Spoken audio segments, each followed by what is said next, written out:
Good evening everyone, welcome to civil services study practice set number ये 264 है। UPPSC PCS के लिए test series चल रही है। प्रैक्टिस करेंगे इसमें हम करंट अफेयर्स के प्रश्नों पर। इस टेस्ट सीरीज़ की प्लेलिस्ट बना रखी है, वहाँ पर आप टेस्ट नंबर 1 से लेकर 264 तक पहुँच सकते हो। डिस्क्रिप्शन बॉक्स में लिंक है उसका। तो क्वेश्चन नंबर 1 है, रक्षा अधिग्रहण परिषद का अध्यक्ष कौन होता है? कौन अध्यक्षता करता है रक्षा अधिग्रहण परिषद की? प्रधानमंत्री, गृह मंत्री, रक्षा मंत्री या सीडीएस? बताइए। रक्षा अधिग्रहण परिषद का अध्यक्ष होता है रक्षा मंत्री।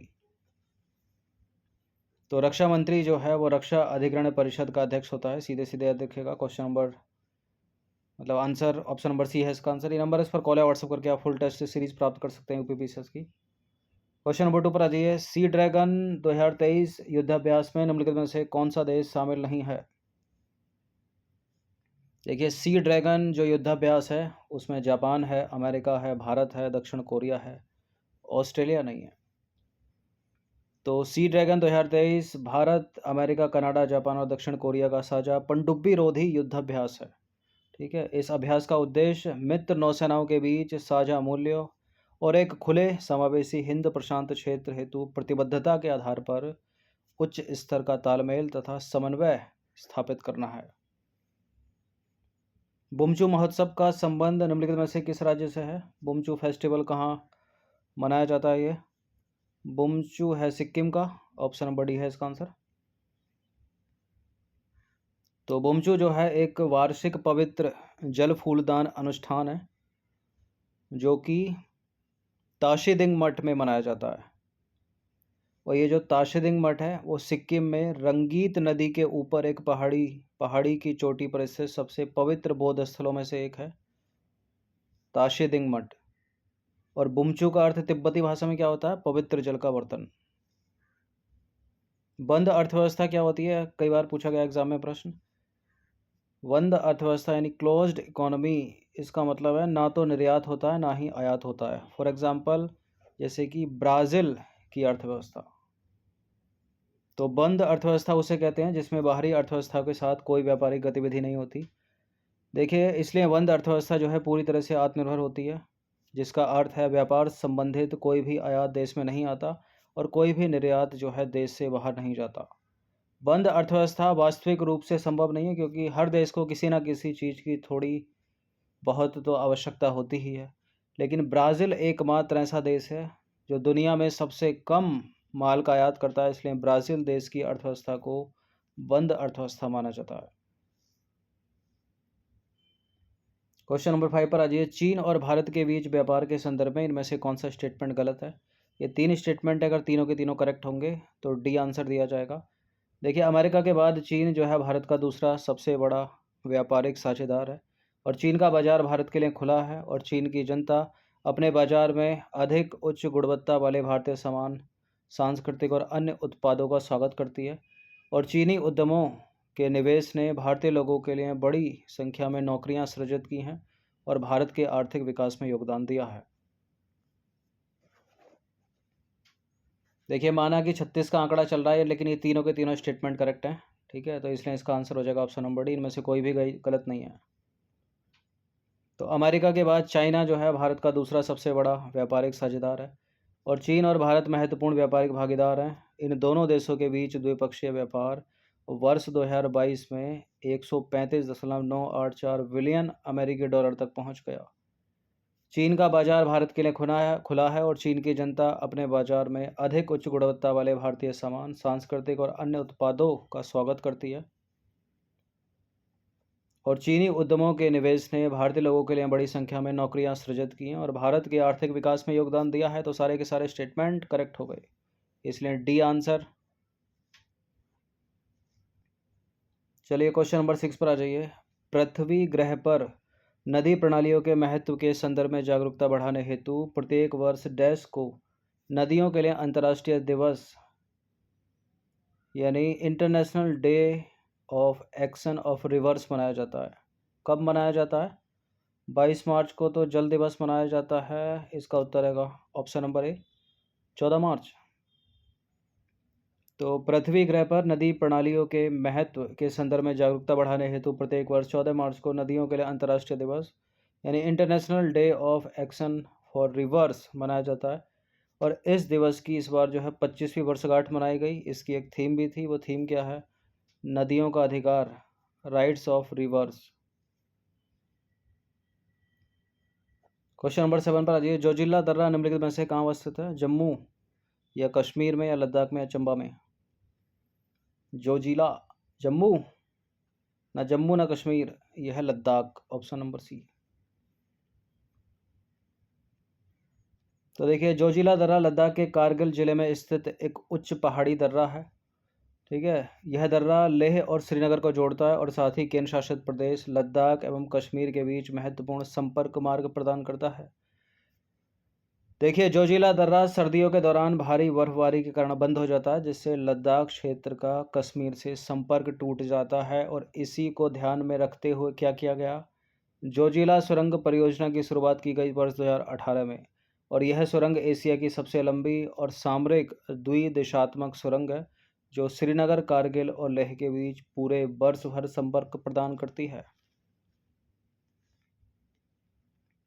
ये हिस्ट्री का सवाल आ गया है। पाल वंश के संदर्भ में निम्नलिखित कथनों पर विचार करेंगे। 4 स्टेटमेंट है और कौन सा इसमें करेक्ट होगा वो बताना है।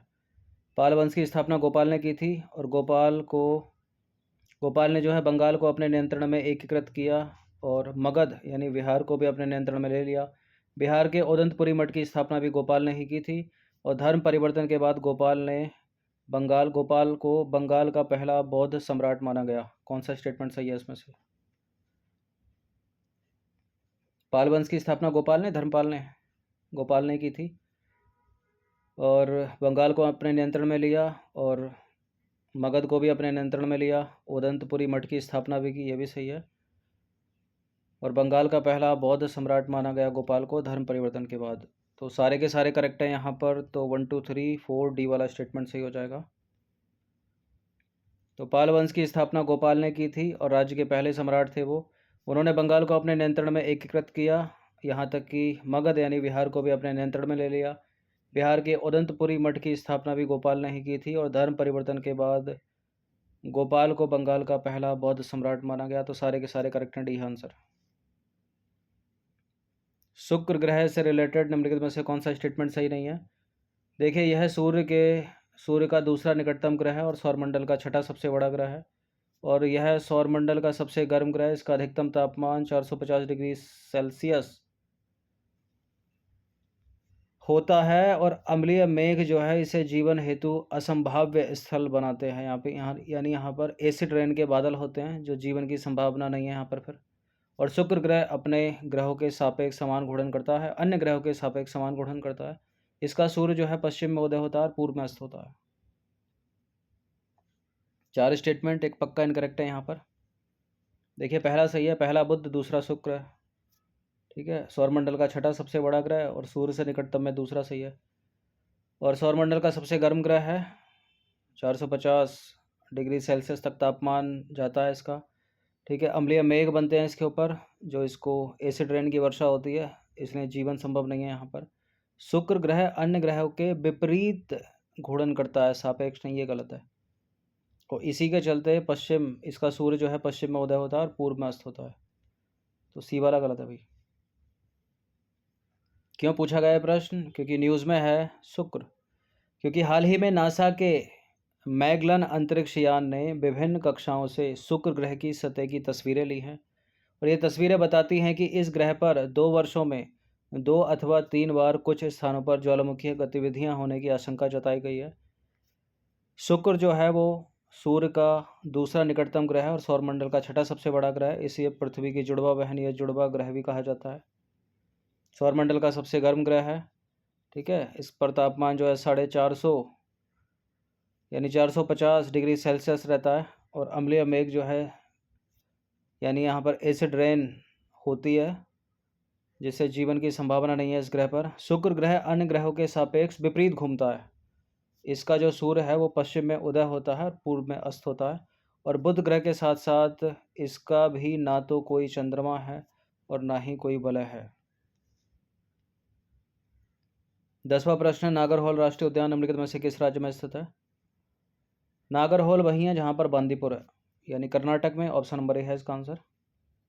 तो नागरहोल राष्ट्रीय उद्यान को राजीव गांधी राष्ट्रीय उद्यान के नाम से भी जाना जाता है और यह कर्नाटक के कोगाडू और मैसूर जिले में स्थित है। बांदीपुर, मदुमलाई और वायनाड वन्यजीव अभयारण्य इस अभयारण्य के निकट स्थित है। नागरहोल नदी है जो इस उद्यान से होकर बहती है और धीरे धीरे काबिनी नदी में मिल जाती है वो। क्वेश्चन नंबर 11 पर आ जाइए। हाल ही में भारत के किस एथलीट ने एशियन इंडोर एथलेटिक्स चैंपियनशिप में शॉट पुट इवेंट में स्वर्ण पदक जीता है? मीराबाई चानू, विकास गोड़ा, बजरंग पुनिया तो एथलीट है, इनको तो मतलब रेसलर हैं, तो तेजिंदर पाल सिंह तूर इसका आंसर ऑप्शन नंबर सी। तो हाल ही में तेजिंदर पाल सिंह तूर ने एशियन इंडोर एथलेटिक्स चैंपियनशिप 2023 में स्वर्ण पदक जीता और यह पदक उन्हें शॉट पुट इवेंट में 19.49 मीटर थ्रो के लिए प्रदान किया गया। और इसके पहले भी तेजिंदर पाल सिंह तूर ने वर्ष 2018 में एशियाई खेल और वर्ष 2019 में आउटडोर एशियाई एशियन चैंपियनशिप में स्वर्ण पदक जीता था। अच्छा, ये कहाँ हुआ? 10वीं एशियाई इंडोर एथलेटिक्स चैंपियनशिप 10 से 12 फरवरी 2023 को कजाकिस्तान की राजधानी अस्ताना में हुई। अस्ताना या नूर सुल्तान में संपन्न हुई। हाल ही में निकोस क्रिस्टोडुलाइड्स को कहाँ का राष्ट्रपति चुना गया है? निकोस क्रिस्टोडुलाइड्स को जो राष्ट्रपति चुना गया है वो चुना गया है साइप्रस का। ऑप्शन नंबर डी है इसका आंसर। 13 फरवरी 2023 को भारत के प्रधानमंत्री ने निकोस क्रिस्टोडुलाइड्स को साइप्रस का नया राष्ट्रपति चुने जाने के उपलक्ष्य में उनको बधाई दी है। तो साइप्रस के नए राष्ट्रपति कौन? निकोस क्रिस्टोडुलाइड्स। क्वेश्चन नंबर 13 पर आ जाइए। 13वां प्रश्न है, भारत में गिद्धों की मौत के कारणों का अध्ययन करने के लिए वर्ष 2001 में कहाँ एक गिद्ध देखभाल केंद्र स्थापित किया गया था? कहाँ स्थापित किया गया था? हरियाणा के पिंजौर में। ऑप्शन नंबर बी है इसका आंसर। क्यों पूछा गया है प्रश्न? देखिए, फरवरी 2023 में पक्षियों पर की गई पहली सामरिक जनगणना के अनुसार वर्तमान में तमिलनाडु, कर्नाटक और केरल में गिद्धों की संख्या कितनी? 246। भारत में गिद्धों की मौत के कारणों का अध्ययन करने के लिए वर्ष 2001 में हरियाणा के पिंजौर में एक गिद्ध देखभाल केंद्र स्थापित किया गया था। वर्तमान में भारत में 9 गिद्ध संरक्षण और प्रजनन केंद्र हैं, जिनमें से 3 बॉम्बे नेचुरल हिस्ट्री सोसाइटी के द्वारा प्रशासित हैं। क्वेश्चन नंबर 14 पर आ जाइए। गंगा को भारत की राष्ट्रीय नदी कब घोषित किया गया था? 2005 में, 2014 में, 2008 में या 2010 में? प्रश्न इंपॉर्टेंट है। अच्छा, भारत का राष्ट्रीय जलीय जीव पूछ ले तो कौन है? गंगा नदी डॉल्फिन। और गंगा को भारत की राष्ट्रीय नदी घोषित किया गया था कब? वर्ष 2008 में। देखिए, नमामि गंगे कार्यक्रम एक एकीकृत संरक्षण मिशन है जिसे जून 2014 में केंद्र सरकार द्वारा प्रमुख कार्यक्रम के रूप में अनुमोदित किया गया था ताकि प्रदूषण का प्रभावी उन्मूलन और राष्ट्रीय नदी गंगा के संरक्षण तथा कायाकल्प के दोहरे उद्देश्यों को पूरा किया जा सके। वर्ष 2008 में गंगा को भारत की राष्ट्रीय नदी घोषित किया गया था। गंगा कार्य योजना की बात करें तो यह पहली नदी कार्य योजना थी जिसे वर्ष 1985 में पर्यावरण, वन और जलवायु परिवर्तन मंत्रालय द्वारा शुरू किया गया था। इसका उद्देश्य घरेलू सीवेज के प्रबंधन तथा अवरोधन द्वारा जल की गुणवत्ता में सुधार करना था। राष्ट्रीय नदी संरक्षण योजना गंगा कार्य योजना का विस्तृत रूप है। इस प्रश्न पर कल भी चर्चा की थी हमने। बोल्ड कुरुक्षेत्र द्विपक्षीय शस्त्राभ्यास, कौन से देश शामिल हैं इसमें? बोल्ड कुरुक्षेत्र में भारत और सिंगापुर। Option number D. देखिए, सिंगापुर की सेना और भारतीय सेना ने भारत के जोधपुर सैन्य स्टेशन में द्विपक्षीय शस्त्राभ्यास बोल्ड कुरुक्षेत्र के 13वें संस्करण में भाग लिया और इस अभ्यास की मेजबानी भारतीय सेना ने की। तो बोल्ड कुरुक्षेत्र किस किस के बीच है? भारत और सिंगापुर की सेना के बीच। देखिए, नंबर इस पर कॉल या व्हाट्सएप करके इन सभी टेस्ट का फुल टेस्ट पीडीएफ भी प्राप्त कर सकते हैं। सब्सक्राइब रखिएगा सिविल सर्विस स्टडी चैनल को। हर दिन प्रैक्टिस करते रहिएगा। धन्यवाद।